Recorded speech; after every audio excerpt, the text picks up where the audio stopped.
I think we're gonna kick off because we only have 1 hour, and in any case, this is going to be recorded.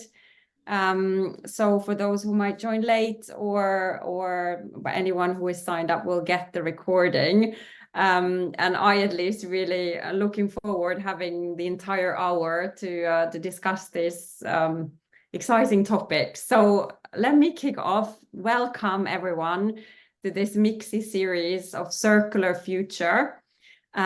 We want to bring up everything that is relevant at the moment in circularity, circular economy, and especially in circular textiles. We are very lucky to kick off this series. There will be 6 sessions in total. So we're very happy to kick off this session with Muchaneta and Napel, who I'm sure is gonna get us all sort of very hopeful. I think there are a lot of challenges in this industry, textile and fashion, but there's also so much to do. So yeah, I'll let you introduce yourself. And again, this kickoff session is all about an overview because we're going to be digging deeper in the various topics in the next sessions. But I'm so happy, Muchaneta, that you're here today Thank you to so get much us for having started. me. Yes, thank you for having me. Um, Good afternoon, everyone, and wherever you are in the world. My name is Muchaneta Napel, and I was very excited to be invited to give you a bird's eye view of what circular fashion looks like and some of the challenges and hopes that we have in order to be able to reach this magnificent goal. But in terms of my background, I have done 20 years in fashion. That tells you how old I am. So I started off in publishing, moved into PR, and then I moved into innovation. The reason why I moved into innovation, which was about 10, 12 years ago, was because I realized that the fashion industry did not understand the role that technology played in the future of the industry. So what I was trying to do was to translate all the different types of technology that was taking place at that time in a much more fashion friendly voice, consumer friendly voice. So my role was that I went into to talk to brands. I was also on stage giving keynotes with the objective of making sure everyone understands. Now I've moved a little bit more into policy. So I work at the intersection of fashion and with policy and with innovation under the umbrella of sustainability. I'm a chair at UNFCCC Task Force Group.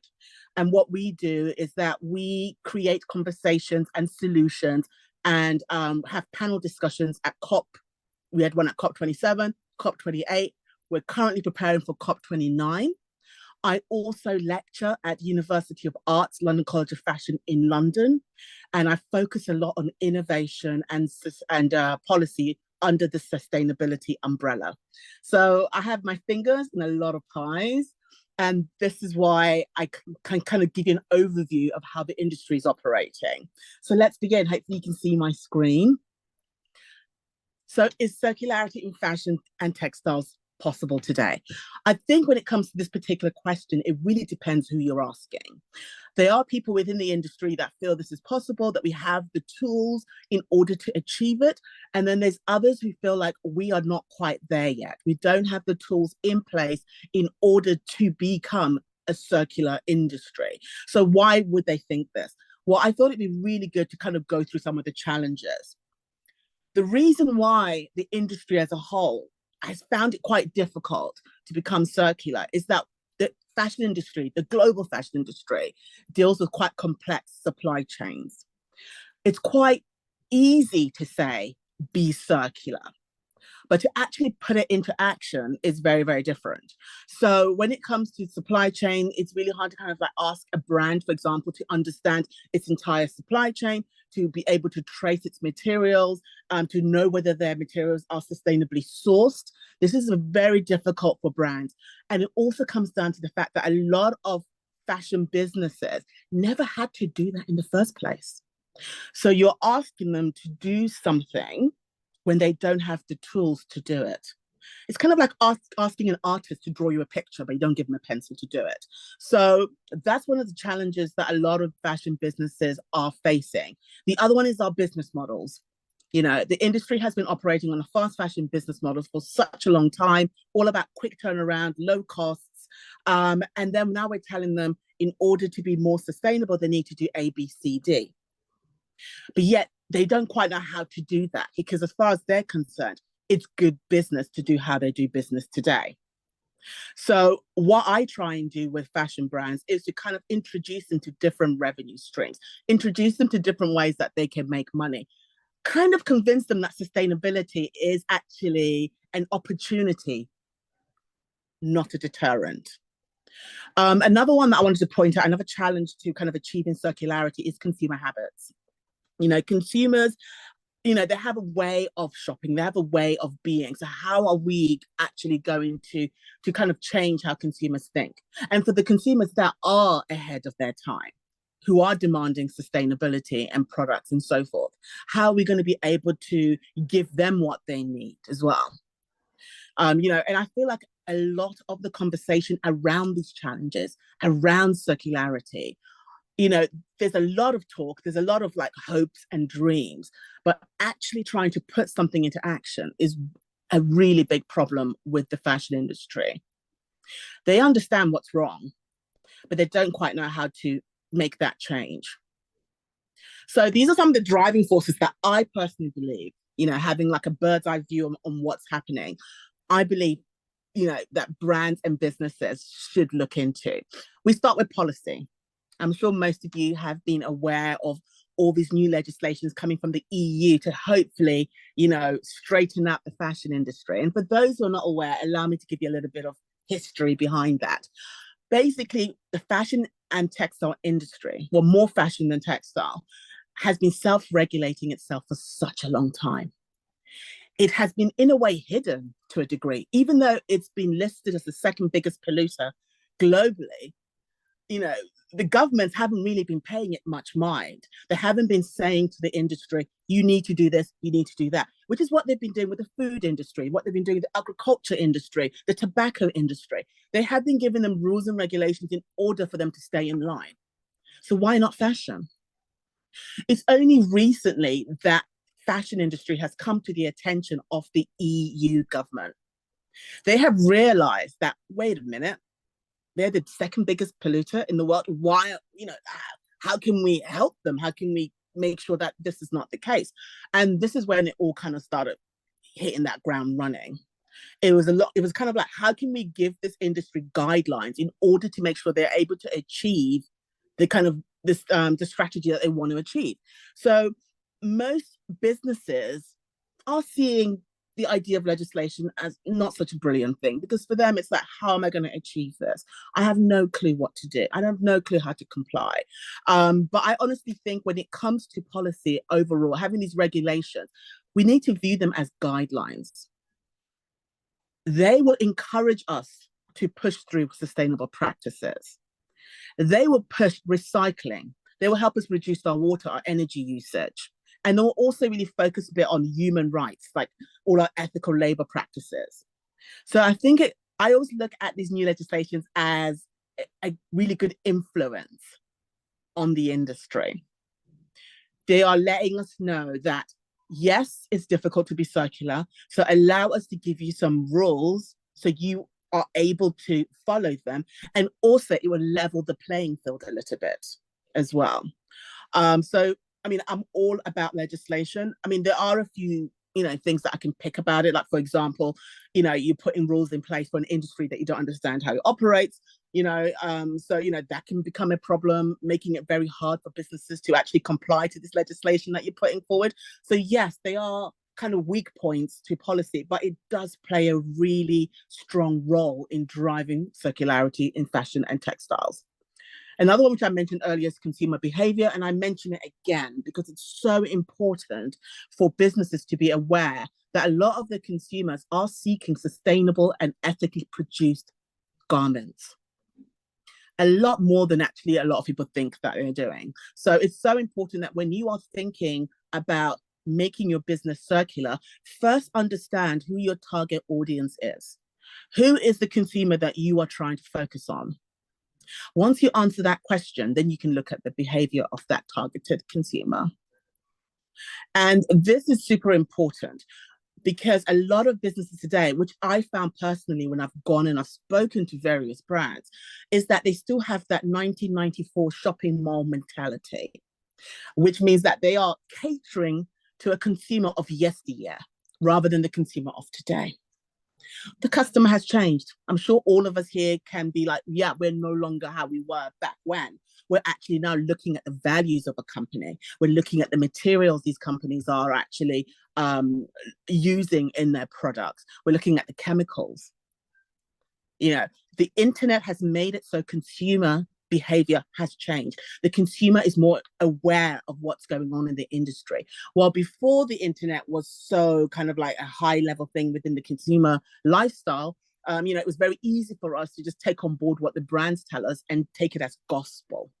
But nowadays, consumer behavior has changed based on the fact that all the information that they require is at their fingertips. Another one is innovation and technology. It's so important, and I always say this whenever I give talks and lectures and whatnot. It's so important that businesses, whether you're from the textile space or the fashion space, are aware of which technologies are making circularity feasible. Because the solutions are there. I think a lot of fashion brands noticed these solutions exist during COVID. If COVID did one thing, it definitely kicked fashion and textile businesses into understanding that solutions play a really strong role in how we move forward as an industry. So when you're thinking about innovations, you need to think along the lines of textile recycling. What recycling solutions are there available for me? I'm an SME, and I'd love to figure out how I can create a strategy that includes recycling processes. So the first thing I would suggest you do is find out which innovative solutions are available. And if you're thinking, how do I do that? Do I just Google? No. You can look at forces such as, Fashion for Good. Fashion for Good is known for really kind of pushing forward different types of startup innovations. And a lot of these startups are really looking for partnerships with businesses that are taking this whole change seriously. So if you're an SME, and I always say this to the smaller brands, because they always feel like a lot of this technology is made for the bigger brands because they have the finances to make it happen. Well, the truth of the matter is, a lot of startups are looking to work with SMEs because SMEs are more flexible.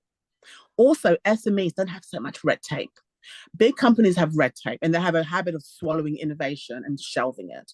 So I always encourage smaller brands to create a cluster system, to think about collaborating and partnership in order to kind of achieve this level of circularity.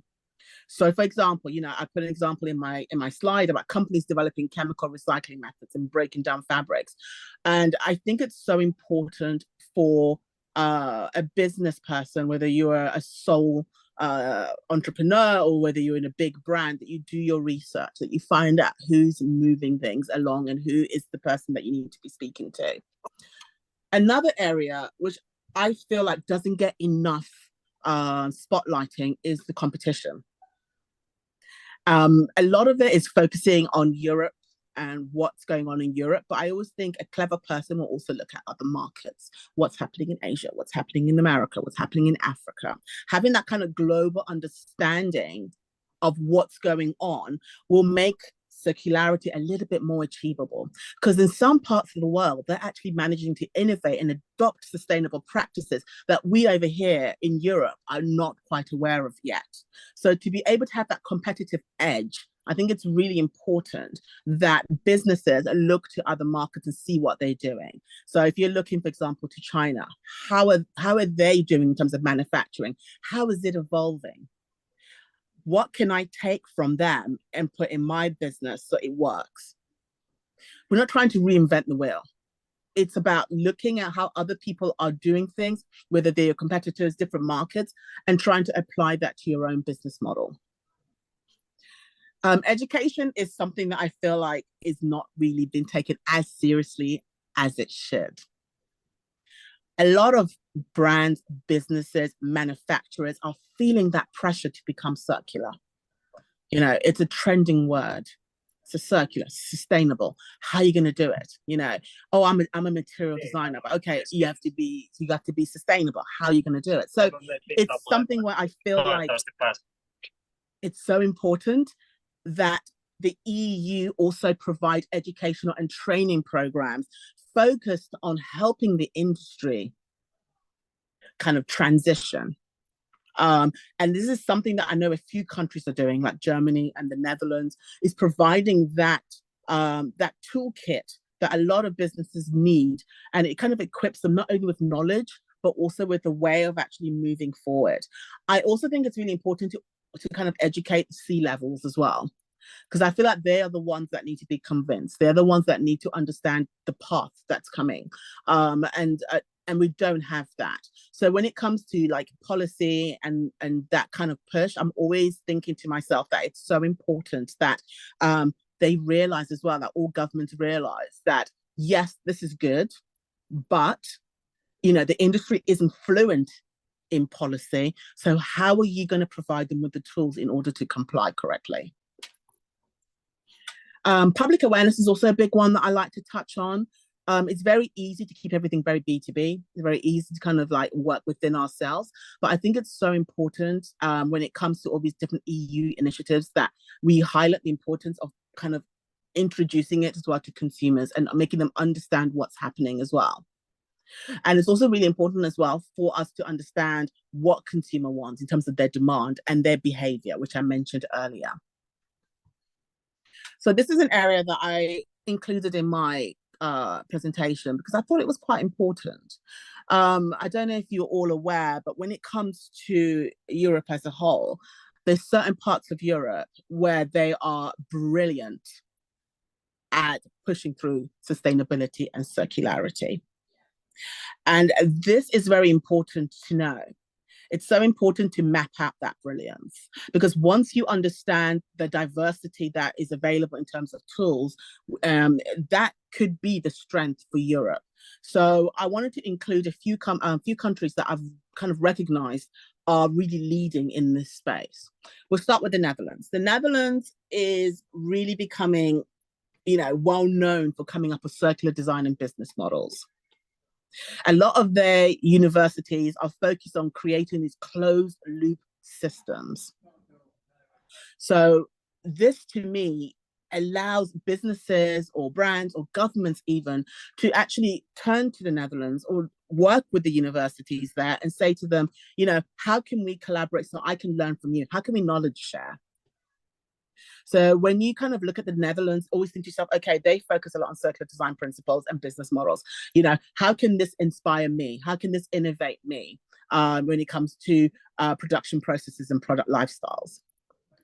Another country I'd like to highlight is Italy. Italy is well known for sustainable materials and craftsmanship. You know, a lot of us know that made in Italy label, you know, in fashion especially, it's really looked upon positively, like, oh, it's made in Italy. And that's due to the high quality craftsmanship. But what they are also pioneering a lot in is in sustainable materials. They're really kind of pushing through that organic cotton, recycled fabrics within the luxury and high-end fashion industry. And this is a very good thing because they're kind of combining that old fashioned, old school expertise with sustainability. They are showing that a luxury brand can actually, you know, use recycled fabrics and still remain luxury. And I think that's very, very important. You know, that kind of understanding of being able to take advantage of that old world traditional way of craftsmanship and kind of modernizing it with the tech tools that are allowing for recycling of fabrics, and kind of like introducing that into the industry. Another one is Sweden, which I'm sure a lot of you are aware of, especially with what happened with Renewcell. They are known for textile recycling technology. So Sweden has always been at the forefront of textile recycling, and some of the initiatives really pushed through the idea of creating this recyclability textiles and kind of developing new methods of textile waste. This is so important because, as sure as most of you know, the fashion waste is a massive problem. You only have to speak to somebody from the All Foundation, which is based in Ghana, to really understand the problem. You have to look at all those documentaries about Chile and the waste that is there. So it's so important that in order to tackle that, that we're coming up with solutions that make sense and that help us actually deal with the humongous amount of textile waste that we have. So Sweden is leading in that. So what can we learn from the Swedes? That's the question you should be asking. If they're leading in textile technology, recycling, what can we learn? What are they doing? What startups are pushing for it? Can I work with them? What information can I get out of it? Because in the end, this will benefit the environment, the economy, and also your business, especially if you're a big brand and you've really been trying to make an effort to reduce your textile waste and improve like your recycling rates. Working alongside some of these startups in Sweden who are really at the forefront of textile recycling makes a lot of sense, because in the end, we all don't know it all. So it makes sense to partner up with those who do. France, which has been in the papers for the last 6 months in terms of how they're pushing through legislation, they are really leading the way when it comes to legislating sustainability in the fashion industry. You know, some of their laws have been scaring a lot of brands, which is not a bad thing. I think we need to be scared straight. So, you know, they are kind of like banning the destruction of unsold clothing and footwear. This is so important because the fashion brands need to be accountable for their unsold clothing, which some of you might know, they have, I think if I'm, you know, don't quote me on this, but I think it's 30 to 40% overproduction is considered an acceptable loss in the fashion industry. And if you're thinking, okay, so let me put this into context. Imagine this. Can you imagine the car industry saying 30 to 40% of unsold cars is an acceptable loss? It won't be, because I think most of us will be picking our cars from the dumpsters for free because, you know, they are just getting rid of cars. So it should not be an acceptable loss in terms of for the fashion industry. So how can we change that? And I think what France is trying to do is scare them straight. It's trying to put in together a framework that will encourage responsible consumption and production. They're literally forcing the fashion and also textile industry to be held accountable when it comes to the destruction of unsold clothing. And I feel this will make a lot of businesses look to what solutions are available to make it easier for them to comply to these types of legislations. And what I hope, you know, my personal hope is that them pushing this through would provide a template for the rest of Europe to follow. But a girl can dream. Lastly, Germany. They are pushing through with supply chain transparency and fair trade. I don't know if any of you are aware with some of the legislations that are coming through. One of them is going to require businesses to know their complete supply chain from beginning to end. This is not going to be easy because a lot of brands don't even know some of their supply chain, let alone the complete supply chain. So what Germany is doing is that they're coming up with sustainable practices that will make it easier for fashion businesses to be able to have that supply chain transparency. They're helping kind of guiding those EU policies and focusing on kind of corporate responsibilities and fair trade, which is something that we really need to know how to do.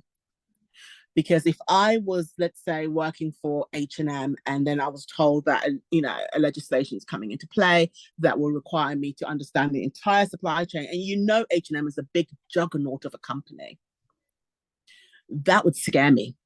I'll probably leave the job because I'll be like, I cannot do this. I cannot do this. So, you know, to those who are, you know, responsible for that, I would say to you, you know, there are solutions that are out there, and there are kind of like countries like Germany focusing on this. So why not look at which startups coming out of Germany are coming up with a way that brands' supply chain can be more transparent? That's where I would begin. So the reason why I kind of picked those countries is because I wanted to kind of hopefully communicate with you the importance of fostering collaborations and kind of knowledge sharing. It's so important that we are able to share what we know, because the truth of the matter is we don't know it all. Some of us have certain knowledge that others do not. So it's so important that that we establish like platforms and networks where we can kind of share like best practices, innovations, research findings. Because this kind of knowledge transfer and collaboration will make it a lot more easier to comply to some of the legislations or even to achieve some of the strategies that you might have in place for your business. Also, the cross-border projects and initiatives. So imagine like two countries being able to work together to share information, to try and find out how they can find solution for common challenges within the fashion and textile sector. This is so important because imagine if France and Germany, were able to kind of create a situation where they are able to research and share their findings together, and both countries will prosper, or both the businesses in those countries will prosper from the information. Also, policy harmonization and standards. I think it's so important to kind of create a level playing field.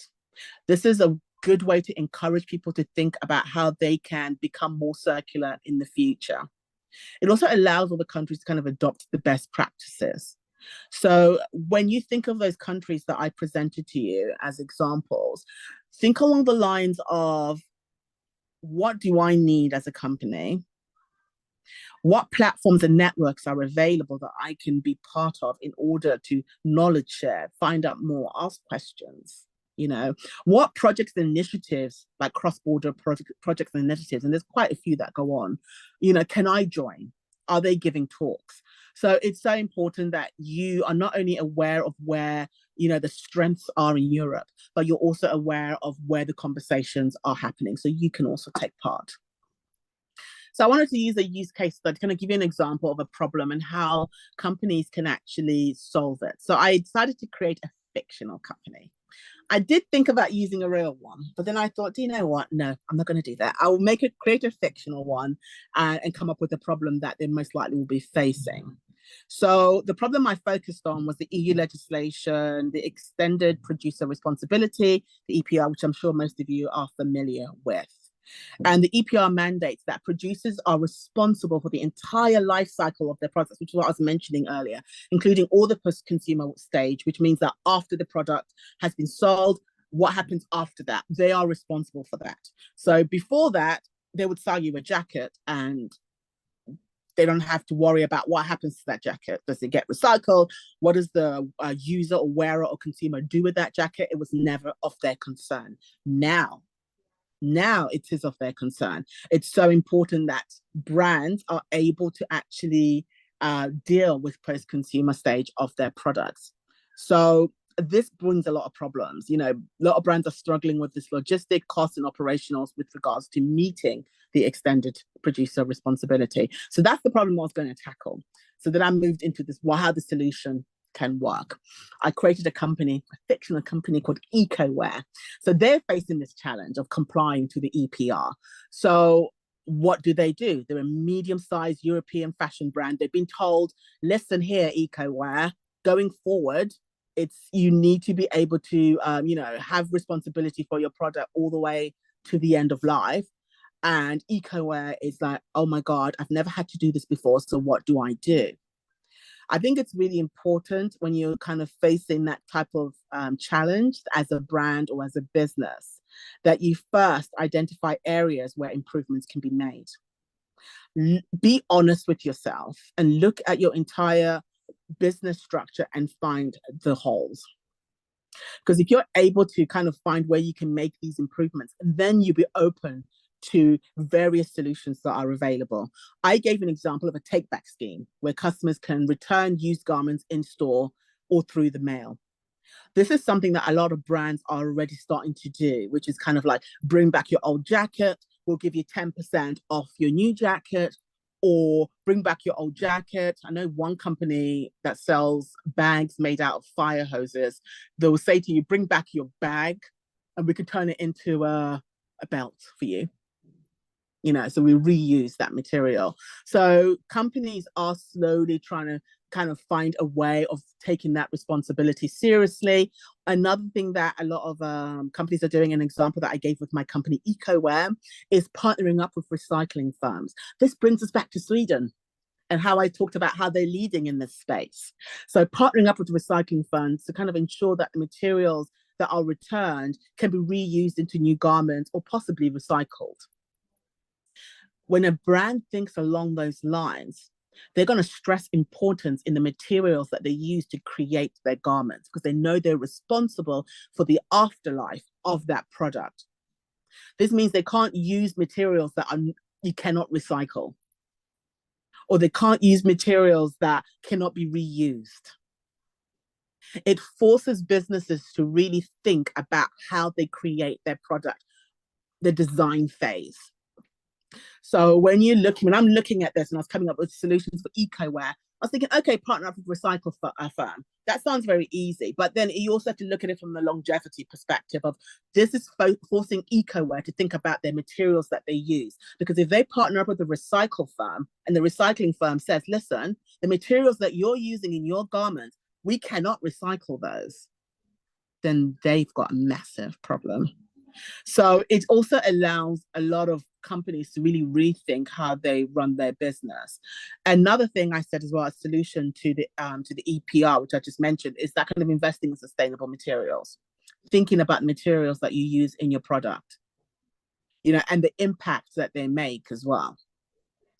And the good news is that there are a lot of new types of materials that are coming into play, like mycelium, or one's made out of banana peel. There's so many different types of materials that are really coming into the market. I think the only problem is that they lack investment and they're not as scalable as they could be. But I look at the positive and the potential, and there are new materials out there that are being created. So I kind of always say to fashion brands, it's so important that you look at what's available and what's out there. So what would be the outcome? So, EcoWare had a problem. They had to comply to the extended producer responsibility. They came up with various solutions, like partnering up with a recycling firm, telling their customers to bring back the product, thinking about investing in new materials. So what would be the outcome? A lot of the outcome is that they have made a significant reduction in the waste they send to landfills. There is an opportunity there to actually 40% increase in the recycling rate of materials within the first year. 40%. This take-back scheme, if it's well received, has the chance of 20% increase in customer loyalty and repeat purchasing. So in the end, EcoWare has spent money to make money. Its investment in sustainable materials, in production practices, is not only reducing environmental footprint, etc., etc.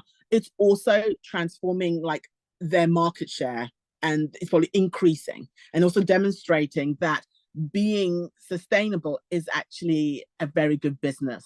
I think a lot of people when they think of circular fashion, or think about being more sustainable, a bit more green, whatever you want to call it, they think about, it's going to cost me a lot of money. In the end, it's about investing in your future so you don't pay the penalty later on. So I've talked to you about circular fashion and what it means, the things that are in place to help. I've given you a little example of how a company can face a problem. So how can you prepare? I think it's really important to look at education and training, consider workshop, courses, seminars. I mean, you're all here at this webinar, so it's a good start. It's really important to kind of think along the lines of what's out there that I can attend. Another thing, leverage new technologies. There's a lot of technology in recycling, upcycling, sustainable manufacturing processes. There's a lot going on in terms of material design. So what kind of technology is out there that I can adopt? But I do warn you, don't adopt technology for technology's sake. That's the mistake that a lot of companies have done. And when they've made this mistake, they've ended up concluding that the new technology, is not good for them. It's not that it's not good for you, it's just that you chose the wrong technology. So when you're thinking about adopting certain innovation, look at your entire business and say to yourself, do I need this? And what would it do for me? Collaboration is also very important across the value chain. It's so important to work with suppliers, manufacturers, consumers, recyclers, kind of creating this closed loop system. At the moment, there's quite a few collaborative projects and partnerships that are happening. So, do your research, find out what's going on and how it can help you accelerate your own progress towards a circular future. So moving forward, I think it's so important that the industry first addresses the challenges that they're facing.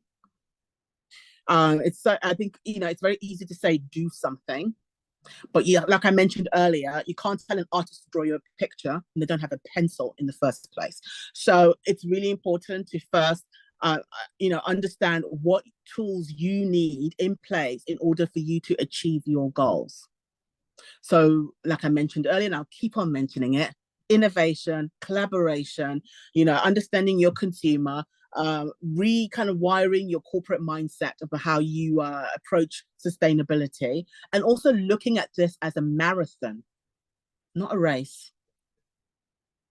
It's so important that when you are looking at circularity and as an initiative for your business, that you're designing for recyclability. It's so important that fashion brands are not only creating garments so they can sell and make a lot of money.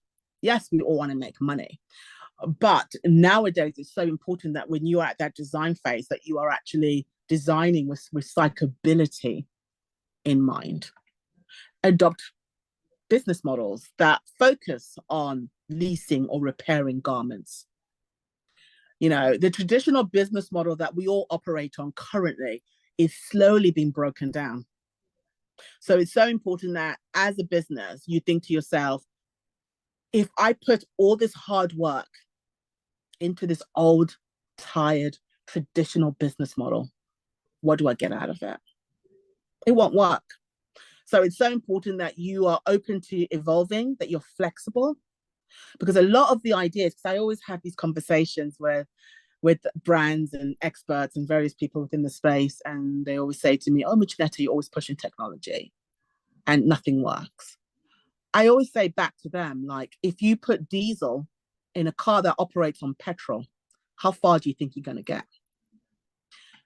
It's so important that when you are thinking towards the future and you're thinking, I want to get my business to this point, I want to get to the next level, that you also understand that how you do business also has to change. You cannot put all these information I'm giving you into a tired old system. Think to yourself, how can I change how I do business so I can actually reap the benefits of all these different things that I'm trying to implement within my business? So when you think of circularity in fashion and textiles, yes, it's ambitious. It's very ambitious, but in the end, like I said, it's a marathon, not a race. So it's so important that you as a business, or us as an industry, understand what the path towards circularity looks like. Accept that it's an ongoing effort, from everybody. It's not something that you put money into and, abracadabra, your business is thriving. It is an ongoing effort. We are in a relay race. Imagine all of us in a relay race and we're passing that baton to the next person so they can run and then pass the next. And that's pretty much how it needs to work. It needs efforts from all stakeholders, whether you're a brand, a consumer, an innovator, a policymaker. The only way that we can move forward is by working together. Thank you very much. Amazing. Thank you so much, Muchaneta. That was very insightful. I think I have at least you touched on so many things, and thanks for that. I think this was exactly what we were hoping to have. So really, I'm glad.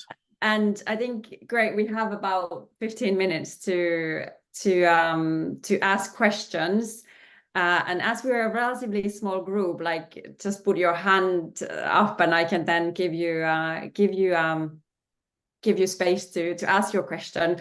But maybe I can get started. Yes. I mean, there were so many things that I think from MiXi's perspective and our vision, because we're really all about the European collaboration. Yes. And you really nicely talked about that. And I think I wanted to maybe just spend a moment to talk about the small businesses, because I think also for us, like some of the countries are also small. So we're kind of operating in a smaller market. we're facing the sort of the business challenge plus this almost like a circularity challenge. And it somehow, to me, kind of feels like, yeah, this really makes sense, this European collaboration.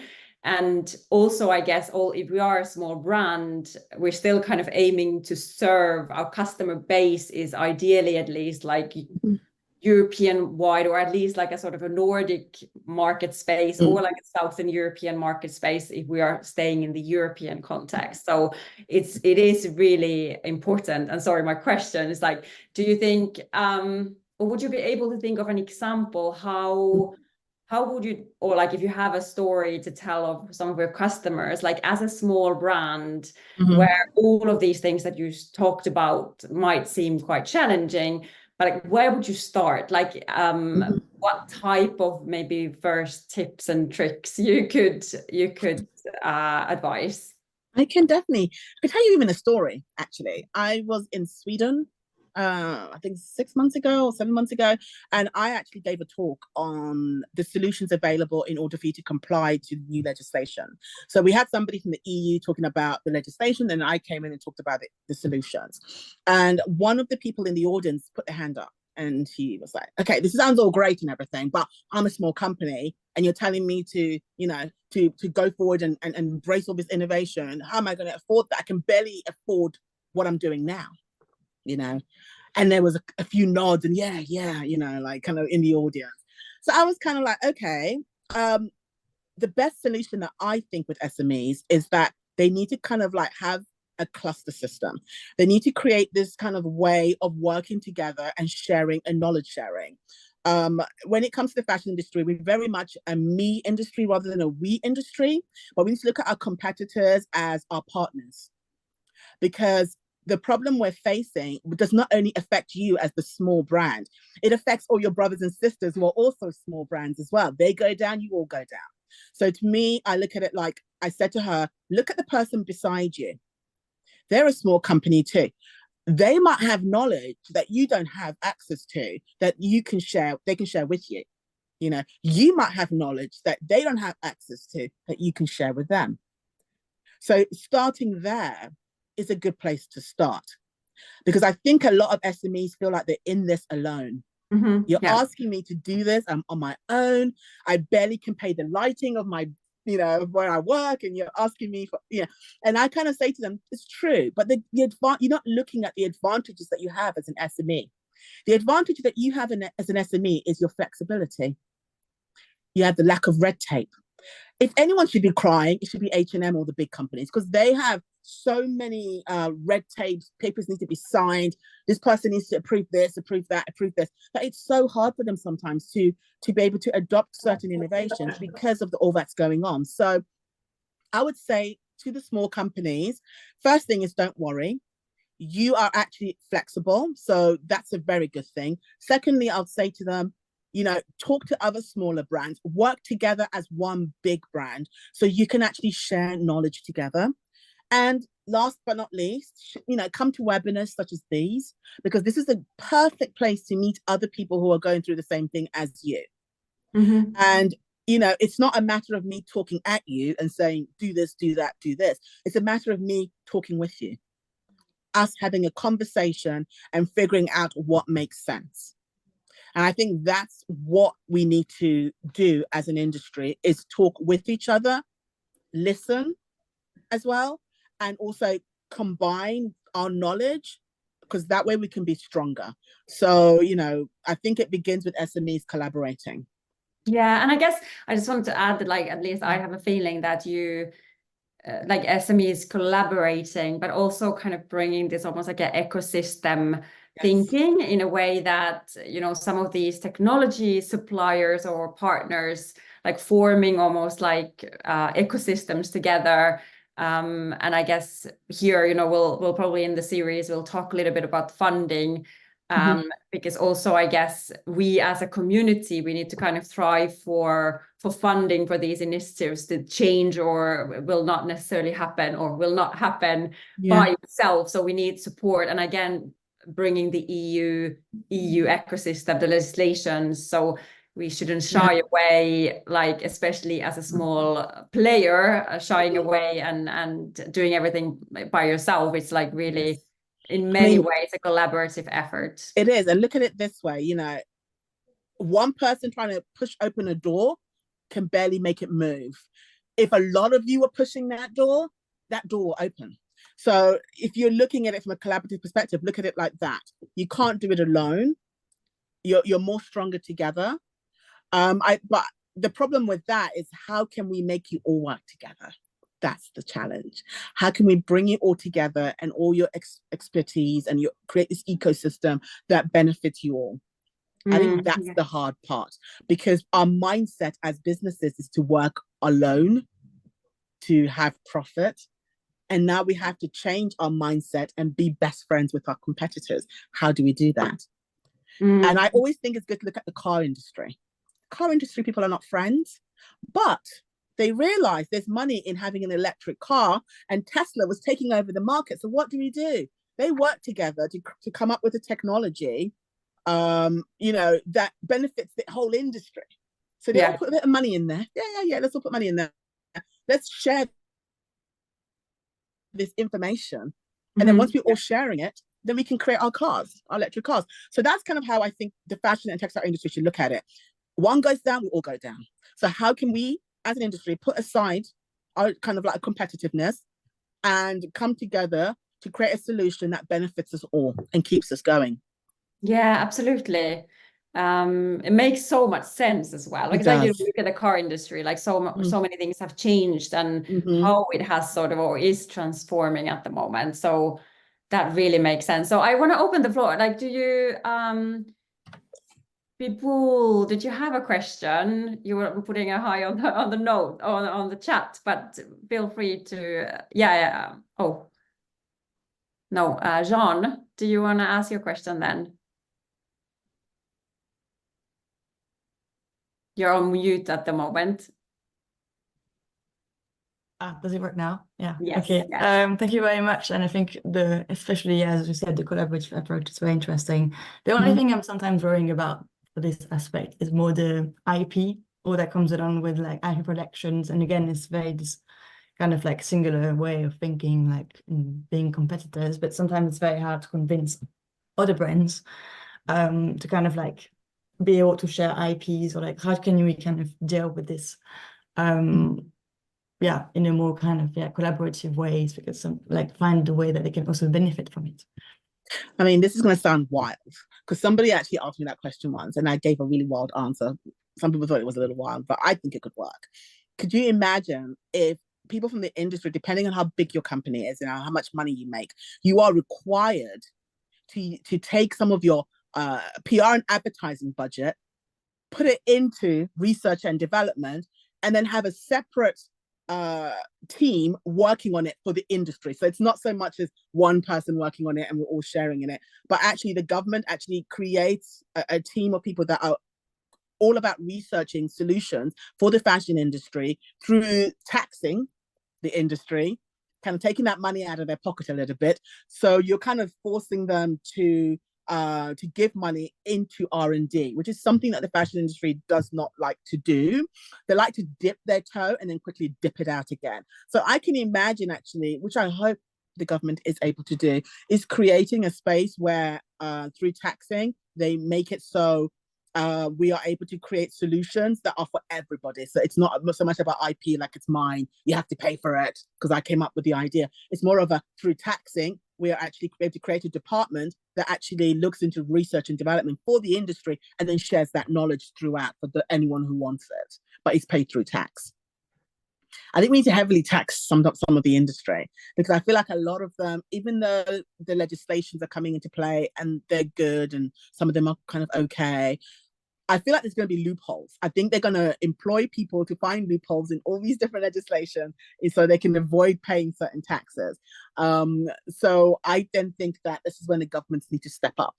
They need to step up and say to them, like a parent would a teenager, I know what's good for you, so I am going to put together something that is going to benefit. You don't see it right now, of course you don't, but in the future you'll see that we kept your industry alive because we came up with a plan that taxed you, and that tax money, we used it to research and develop solutions that benefit the entire industry. So I don't think they should tax SMEs. I think it should be depend a lot on your profits, like how much money does the company make. It should be based on that. So the little money that you do make, it doesn't matter, you won't be taxed. But what you will do is have access to that information. I hope that answers your question. Good. And Iri, do you want to ask your question? Yes. Good afternoon. Well, first of all, thank you very much. You're welcome. Such a really inspiring presentation and sharing your valuable insights today. Thank you.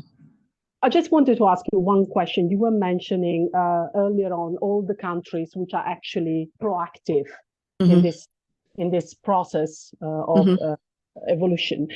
Which are, from your point of view, which are the countries where we need to act more, where we need to do more work, more campaign, educational and informative point of view? This is going to sound absolutely terrible. Where the governments are less cooperative, where the governments really, they do not want to cooperate and they are actually hostile. So I don't know if there's any particular countries in Europe that I'd say are hostile, but there are a few that are lazy. And I'm going to start, it's going to sound terrible, I'm probably going to ban me from ever entering the country again, but I think the UK could do better. I think the UK could do better. A lot of the focus with the UK in terms of innovation is based on retail. They really invest in technology to help retail sell more products, but not necessarily be more sustainable. And I think that with the government having all this money that they're saying that is all for green initiatives, there is the space to actually spend it in the correct manner. Because it's not so much about whether a company or a country has money. They do have it, but how they spend it is the problem.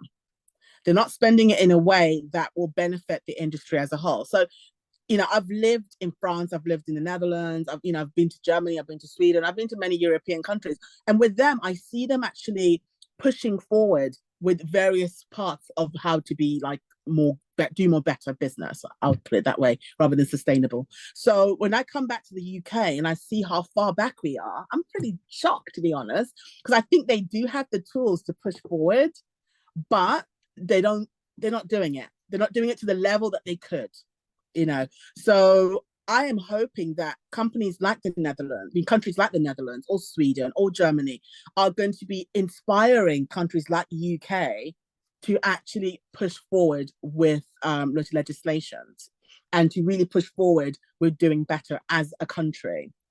And I think this comes from the EU putting pressure on the UK.